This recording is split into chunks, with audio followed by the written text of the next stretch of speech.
नमस्कार, आप देख रहे हैं खबर फास्ट और मैं हूं कायनात अंसारी। रामदास अठावले भारतीय राजनीति में एक ऐसा नाम जो किसी पहचान का मोहताज नहीं है, क्योंकि इनका अंदाज ही अपने आप में निराला है। दलितों के पैरोकार के रूप में ये देखे जाते हैं और विनोदी अंदाज इनका सभी को भाता है। अपनी बेबाक बयानी और जुदा अंदाजे बयां की वजह से अलग पहचान रखते हैं। जी हां, महाराष्ट्र से राज्यसभा सांसद और मोदी सरकार में सामाजिक न्याय अधिकारिता राज्य मंत्री हैं रामदास अठावले। इनका अंदाज अपने आप में बेहद निराला और जुदा है। सांगली के जलगांव से ताल्लुक रखने वाले रामदास अठावले ने अपने राजनीतिक सफर की शुरुआत महाराष्ट्र विधान परिषद के सदस्य के रूप में की थी। 1990-96 में एमएलसी रहे और इसी दौरान महाराष्ट्र सरकार में कैबिनेट मंत्री भी रहे। 2014 में लोकसभा और महाराष्ट्र विधानसभा चुनाव के दौरान आरपीआई का बीजेपी और शिवसेना के साथ गठबंधन था, लेकिन पार्टी ना तो विधानसभा और ना ही लोकसभा में अपना खाता खोल पाई। लेकिन गठबंधन के चलते बीजेपी ने अठावले को महाराष्ट्र से राज्यसभा उम्मीदवार बनाया और उनकी जीत सुनिश्चित कर उन्हें केंद्र में मंत्री बना दिया। और एक बार फिर यहां पर मोदी सरकार के पार्ट 2 में भी रामदास अठावले केंद्रीय मंत्री हैं और एक बेहद जिम्मेदार पद पर जो है आसीन हैं। लेकिन अपनी बेबाक बयानी की वजह से अक्सर ये चर्चाओं में भी रहते हैं और विवादित बयानों की वजह से जो है सुर्खियों में भी छाए रहते हैं। लेकिन बेहद यहाँ पर हम कहें कि इनका जो सफर है वो दिलचस्प रहा है। एक संपादक के रूप में अगर बात करें तो संपादक की भूमिका में भी हैं और एक कलाकार की भूमिका भी अदा कर चुके हैं। चलिए उन्हीं से जान लेते हैं कि उनके राजनीतिक सफर को लेकर और खास तौर पर जो अयोध्या में भूमि पूजन हुआ है उसको लेकर के वो आज किस तरीके से इन सभी चीजों को देख रहे हैं। हमारे साथ जुड़ चुके हैं कि केंद्रीय मंत्री रामदास अठावले जी। बहुत स्वागत है आपका सर। बोलिए मैडम, बोलो जी। सर, हम आपसे आज जानना चाहेंगे कि आज वो घड़ी जिसका सदियों से देश को इंतजार था वो आ चुकी है। कैसा महसूस कर रहे हैं, कैसे देख रहे हैं इस पल को, इस क्षण को? तो मतलब आज का जो दिन है हमारे भारत के लोगों के लिए बहुत ही बड़ा आनंददायी दिवस है, क्योंकि हम लोग जानते हैं कि बाबा साहब अम्बेडकर जी का जो संविधान है, कॉन्स्टिट्यूशन है, लोकतंत्र है जी। ये लोकतंत्र सभी जाति धर्म के लोगों को न्याय देने वाला लोकतंत्र है, अपना संविधान है। और एक धर्म ने दूसरे धर्म का आदर करना चाहिए, एक जाति ने दूसरे जाति का आदर करना चाहिए, यही हमें संविधान ने सिखाया है। तो आज मैं बौद्ध धर्म वाला हूँ, मैं बुद्धिस्ट हूँ, लेकिन मैं हिंदू धर्म के लोगों का मित्र हूँ, दोस्त हूँ। और आज आप लोग जानते हैं कि 492 ईयर्स के पहले जी वहाँ मतलब राम मंदिर था, लेकिन राम मंदिर का डिमोलिशन करके जब मुगलों का राज वहाँ अयोध्या के परिसर में आया तो वहाँ मतलब राम मंदिर को डिमोलिश करके वहाँ बाबरी मस्जिद बनाई गई थी। लेकिन एक इतिहास भी आप लोग जानते हैं कि अपना देश एक कार्यकाल में 2500 साल पहले अपना पूरा भारत देश बुद्धिस्ट था जी। और अपने भारत में सभी मंदिर बुद्ध के मंदिर थे। तो राम मंदिर के पहले अगर अपना देश पूरा बुद्धिस्ट था तो वहाँ मतलब गौतम बुद्ध का भी मंदिर था। लेकिन हमें बहुत बड़ी खुशी है कि सुप्रीम कोर्ट ने फैसला दे दिया। बहुत सालों से मतलब इकबाल अंसारी ने कोर्ट में केस डाल दी थी और कई दिनों से मतलब प्रयागराज हाईकोर्ट का भी जजमेंट आ गया जी। और प्रयागराज हाईकोर्ट ने मतलब 3.5 एकड़ जगह हिंदुओं के लिए, 2.25 एकड़ जगह मुस्लिम समाज के लिए, मस्जिद के लिए देने का फैसला किया था। लेकिन उससे हिंदू धर्म के लोग खुश नहीं थे। लेकिन सुप्रीम कोर्ट ने मतलब पूरा जायजा किया, पूरा जांच की और वहाँ मतलब वहाँ एक पुरातत्व डिपार्टमेंट के मुस्लिम अधिकारी थे, उन्होंने मतलब वहाँ देखा कि वहाँ राम मंदिर के अवशेष मिले थे। मतलब बाबरी मस्जिद बनने के पहले वहाँ मंदिर था, राम का मंदिर था और वहाँ मंदिर के अवशेष मिले थे। इसलिए सुप्रीम कोर्ट ने सभी लोगों की बात सुनते हुए जो फैसला दे दिया कि भाई ये राम का मंदिर वहाँ था जी।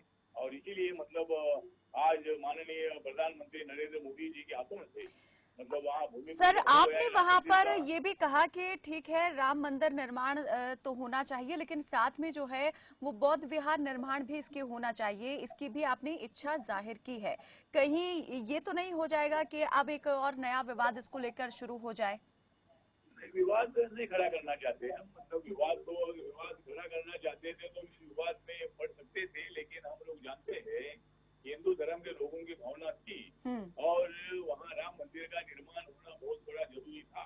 तो सुप्रीम कोर्ट ने क्लियर फैसला देने के बाद जी। मुस्लिम समाज का मैं आभार व्यक्त करता हूँ कि मुस्लिम समाज ने पूरी शांति से आज माननीय प्रधानमंत्री नरेंद्र मोदी जी को हाथों से भूमि पूजन का समारोह उन्होंने देखा है और किसी की वैसी रिएक्शन आई नहीं है, तो ये बहुत अच्छी बात है। और मतलब इकबाल अंसारी को भी मतलब इसका निमंत्रण दे दिया था।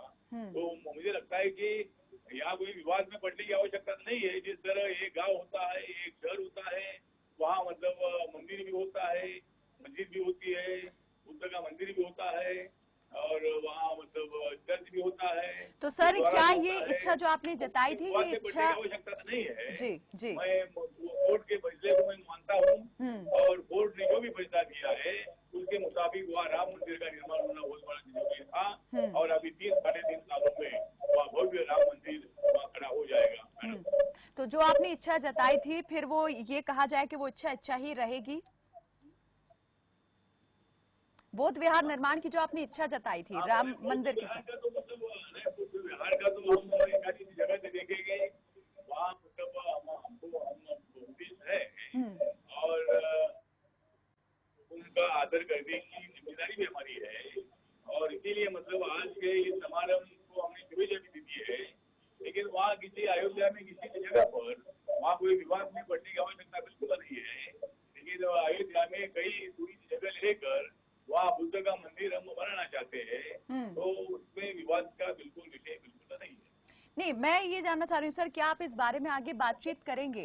जैसे आपने कहा था कि बौद्ध विहार जो है इसका भी निर्माण होना चाहिए, ये आपकी इच्छा है, और क्या ये सिर्फ आपकी इच्छा थी या किसी और की तरफ से भी ये जाहिर की गई थी?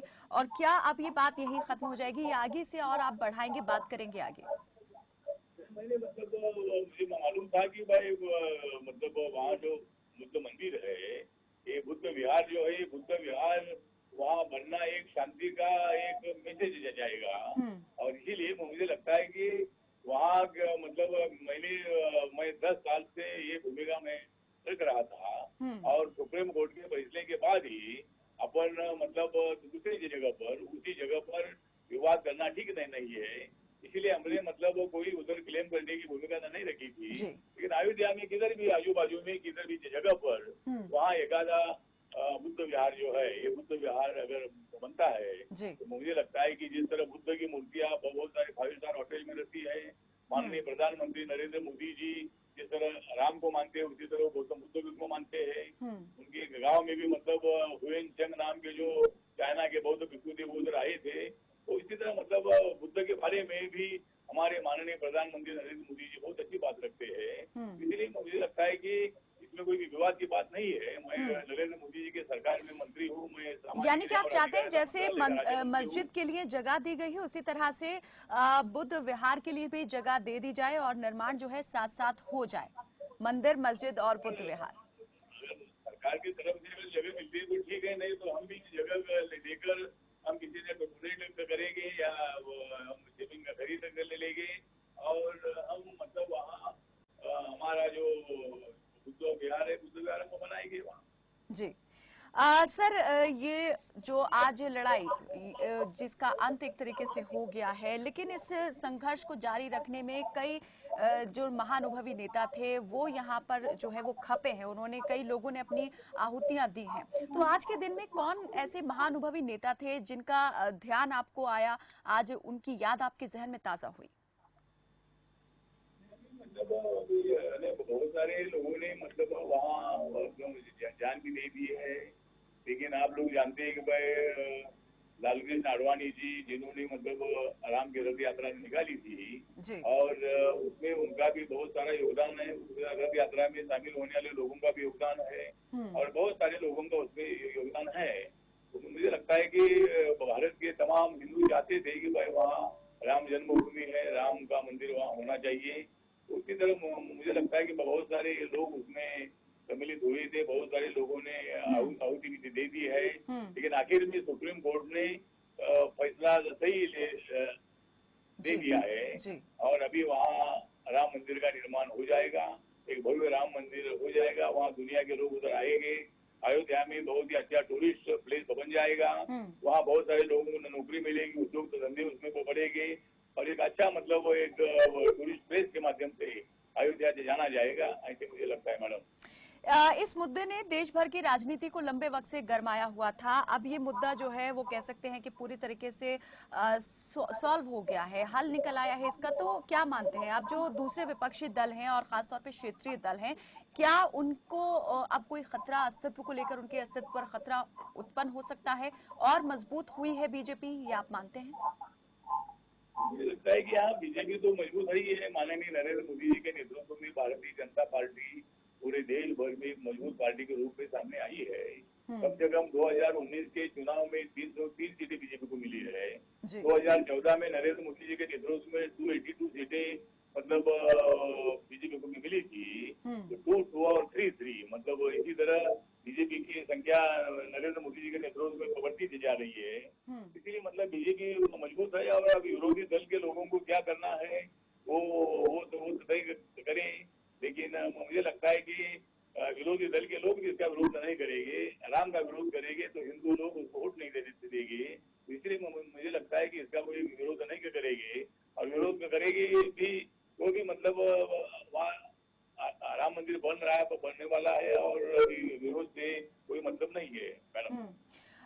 जिस तरीके से अब कांग्रेस ने भी अपना क्लेवर और कह सकते हैं कि तेवर वो बदला है और जो बयान यहाँ पर सामने आया है उसको देखते हुए क्या लग रहा है कि अब कांग्रेस भी अपनी रणनीति बदल रही है, कांग्रेस खुद बदल रही है? मुझे लगता है कि जिस तरह प्रियंका गांधी जी का बयान मैंने तो सुना है और प्रियंका गांधी भी बोल रहे हैं कि भाई राम सबके है, राम खाली बीजेपी के नहीं है, राम को कांग्रेस की भी है, राम सभी पार्टियों के है, सभी जनता के है। तो एक अच्छी भूमिका मतलब कांग्रेस पार्टी ने ली है और इसीलिए मुझे लगता है कि सभी पार्टियां अभी राम मंदिर का सपोर्ट करती रहेगी। एक अच्छी बात है, इसमें राजनीति लाने की बिल्कुल कोई आवश्यकता नहीं है और राम मंदिर का निर्माण होना ये सबके हित का था।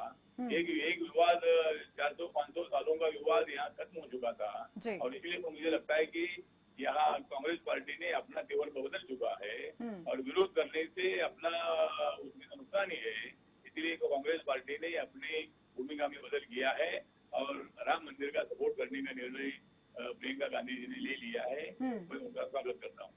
ये क्या आप मानते हैं कि सिर्फ क्षणिक है या फिर जो महाराष्ट्र में गठबंधन सरकार में कांग्रेस शामिल है और शिवसेना जो यहाँ पर मंदिर आंदोलन से जुड़ी रही है, इसकी काफी हिमायती रही है, तो क्या लगता है कि यहाँ भी सुर ताल मिलाने की कोशिश एक तरीके से की गई है या यूपी में महासचिव हैं प्रियंका गांधी, इस वजह से ये बयान सामने आया है, या वो देख रही हैं कि देश भर की राजनीति पर इस मुद्दे का किस तरीके से असर रहा है, इस वजह से ये बयान अब सामने आ रहे हैं?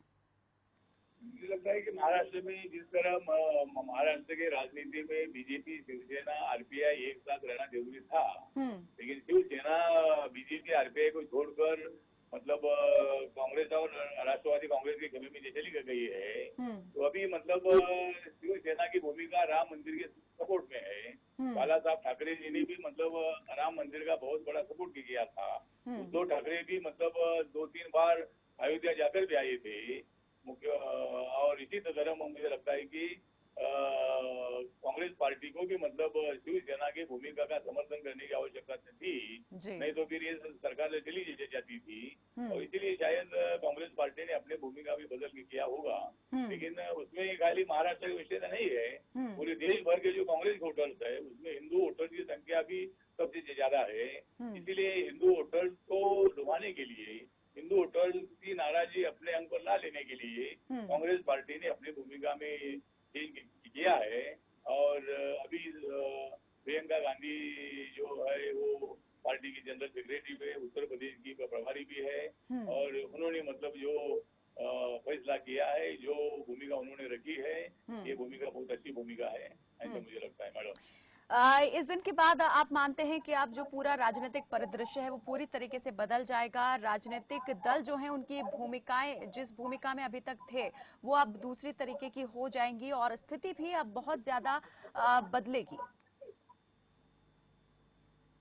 मतलब अभी भविष्य में यही स्थिति है कि या कोई पॉलिटिकल फायदे के लिए बीजेपी ने निर्णय तो नहीं लिया है, सुप्रीम कोर्ट ने जजमेंट दे दिया। अगर सुप्रीम कोर्ट का फैसला अगर नहीं आता था तो शायद अभी राम मंदिर का भूमि पूजन नहीं होता था। तो सुप्रीम कोर्ट जो कानूनी तौर पर जो फैसला देगा वो फैसला हम मान्य करेंगे। ये भूमिका हिंदू मुसलमानों ने मान्य कर दी थी और अभी हिंदू धर्म के लोगों के बाजू में फैसला आ गया, इसीलिए मतलब इसका भूमि पूजन माननीय प्रधानमंत्री जी का हाथों से हुआ है। तो मुझे लगता है कि यहाँ जो फैसला सुप्रीम कोर्ट का सबने मान्य कर दिया है और भविष्य में वो कोई पॉलिटिकल फायदे के लिए ये बीजेपी ने किया है ऐसा आरोप करना ठीक नहीं है। ये सुप्रीम कोर्ट के आदेश के बाद ही ये फैसला हो चुका है और राम मंदिर का भूमि पूजन हो गया है और इसलिए मुझे लगता है कि भविष्य में इसका फायदा बीजेपी को होगा या नहीं होगा, लेकिन कोई पॉलिटिकल फायदे के लिए बीजेपी ने राम मंदिर का ये मतलब फैसला नहीं ले लिया है। सुप्रीम कोर्ट के आदेश के बाद ही मतलब ये फैसला हो चुका है और इसीलिए मुझे लगता है भविष्य में नरेंद्र मोदी जी का नेतृत्व और भी स्ट्रांग हो जाएगा और सभी जाति धर्म के लोग तो उनके साथ ही है। सबका साथ, सबका विकास और सबका विश्वास के साथ मोदी जी आगे बढ़ रहे हैं और उनको रोकने की ताकत किसी के अंदर नहीं है। राहुल गांधी कितनी भी कोशिश करे लेकिन राहुल गांधी जी मतलब नरेंद्र मोदी जी के विरोध में जितना बोलना है उतना बोलो, लेकिन नरेंद्र मोदी जी अपनी जगह से हिलने वाले तो नहीं है और नरेंद्र मोदी जी अपने देश के विकास के लिए काम करते रहेंगे और इसलिए मेरी Republican Party of India Narendra Modi ji के साथ है। बाबा साहब अम्बेडकर जी के संविधान को माथा टेकते हैं, बाबा साहब अम्बेडकर जी का संविधान को बहुत बड़ा अच्छा रिस्पेक्ट करते हैं और इसीलिए मैं भारतीय जनता पार्टी के साथ और माननीय नरेंद्र मोदी जी के साथ में हूँ और इसीलिए कौन बोलता है कि नरेंद्र मोदी जी और बीजेपी बाबा साहब का संविधान बदलेगी। बाबा साहब का संविधान मजबूत करने के लिए नरेंद्र मोदी जी सत्ता पर है और इसीलिए हम लोग उनके साथ है और भारत को मजबूत करने के लिए हम आगे बढ़ते हैं। अठावले जी, आपने यूपीए सरकार के साथ भी काम किया है और अब आप एनडीए सरकार में भी हिस्सा हैं, तो दोनों के जो कामकाज के तरीके हैं उसमें कितना आप फर्क देखते हैं? मतलब अभी एनडीए सरकार में तो मैं अभी मंत्री हूँ लेकिन मैं कांग्रेस पार्टी के साथ भी था और यूपीए के सरकार में तो मैं नहीं था, लेकिन यूपीए को मेरा सपोर्ट था। मैं जब 3 बार लोकसभा में चुनकर आया था तब मैं तीनों टाइम पर मैं कांग्रेस पार्टी के साथ था, राष्ट्रीय एनसीपी के साथ मैं था।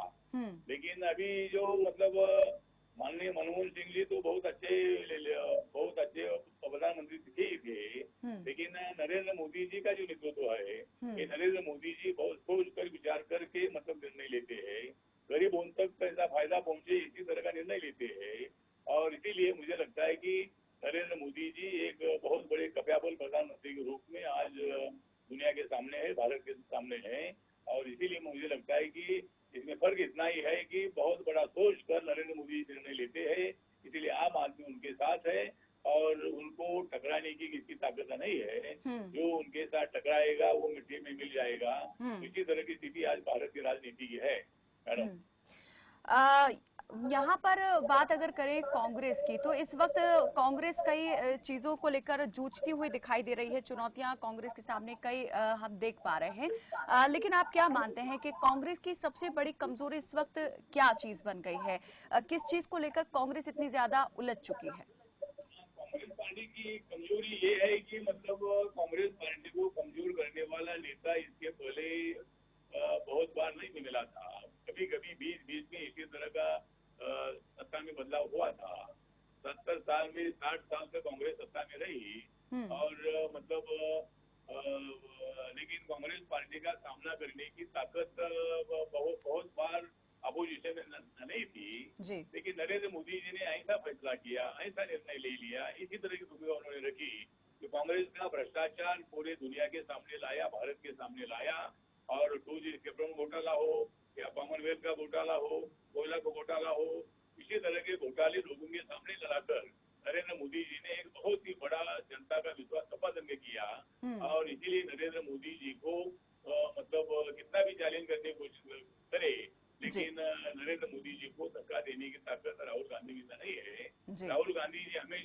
राफेल करते रहे और काफिल रहे। और इसीलिए मतलब 2019 के लोकसभा के चुनाव में बीजेपी को वो पहले से भी ज्यादा सीटें मिली। मैंने पहले भी बोला था कि जो 30 सीटें बीजेपी को मिली थी, तो नरेंद्र मोदी जी पर बिना मतलब टीका टिप्पणी करने से बिल्कुल फायदा नहीं है। अभी चाइना ने हमारे ऊपर मतलब धोखाधड़ी हमला किया, हमारे 20 लोग शहीद हुए, लेकिन नरेंद्र मोदी जी को ये नरेंद्र मोदी जी नहीं है, नरेंद्र मोदी है। इसी तरह की भूमिका रखने की कोशिश राहुल गांधी जी करते रहे, अपने मन में अविश्वास रखने का काम करते रहे, नरेंद्र मोदी जी को जानबूझकर टारगेट करने का काम करते रहे। ऐसे वक्त पर पूरे देश ने प्रधानमंत्री जी के साथ खड़ा रहना चाहिए, लेकिन राहुल गांधी जी को वैसे आदत नहीं है, वो बिना मतलब टीका टिप्पणी करने का। तो अभी आप मानते हैं कि राहुल गांधी जो है वो प्रधानमंत्री मोदी का सामना करने के लिए पूरी तरीके से तैयार नहीं है और उनके सामने अभी वो टिक पाए, अभी वो वक्त नहीं आया है।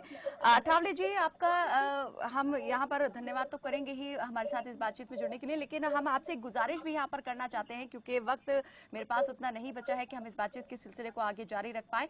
आपका जो एक शायराना अंदाज है वो भी एक अलग पहचान रखता है। सदन में अक्सर आपकी कविताएं और जो शायरी है वो लोगों को गुदगुदाती भी है। तो हम चाहेंगे जाते जाते आप 2 पंक्तियां यहाँ पर जरा कुछ सुनाते हुए जाएं और हमारे दर्शकों के लिए, खबर फास्ट के दर्शकों के लिए कोई एक मैसेज भी दें। तो मैं इस टाइम बताना चाहता हूँ कि आज सारे देश भर में है नरेंद्र मोदी जी की आंधी। आज पूरे सारे देश भर में है नरेंद्र मोदी जी की आंधी। कैसे बनेंगे प्रधानमंत्री राहुल गांधी? मैं कोरोना का करने वाला हूँ ब्लास्ट, मैं कोरोना का करने वाला हूँ ब्लास्ट, क्योंकि मेरे साथ है खबर फास्ट।